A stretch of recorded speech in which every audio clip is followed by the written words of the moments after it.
আমরা এখন fuel up করবো। আমার একেবারে ফিউল কম আছে, লোকালে ফিউল আপ করেছিলাম, একেবারে গাড়ির টান এক জায়গায় কমে যাচ্ছে, খাটখাট খাট করছে। সেই জন্য আমরা ফিউল আপটা করে নেবো, তারপরে আপনার বেরিয়ে পড়বো। পরে দাও এখান থেকে যাও।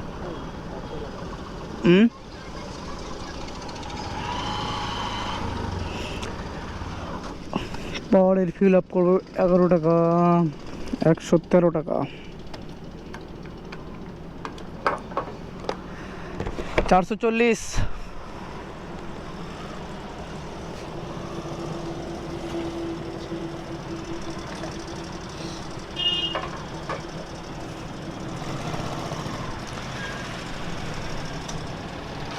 আগে আগে আগে শুরু হয়ে গেল একেবারে ফিউল আপ। একেবারে দেখতে পাচ্ছেন পাওয়ার ভরলাম একেবারে 113 টাকা 10 পয়সা, और চলছে একেবারে fuel up.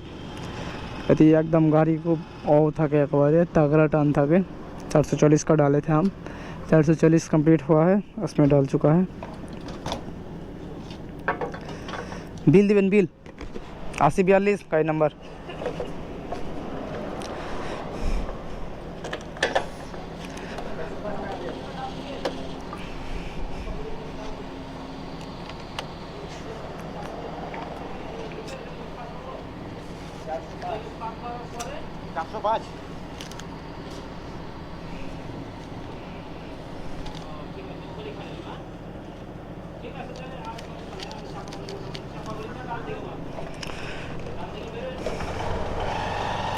Fill up complete করার পর আমরা বেরিয়ে পড়লাম একেবারে। আর আমরা ফিল আপ করলাম ইন্ডিয়ান পেট্রোল পাম্প থেকে, সাজুর মোড় থেকে একটু অল্প আগিয়ে।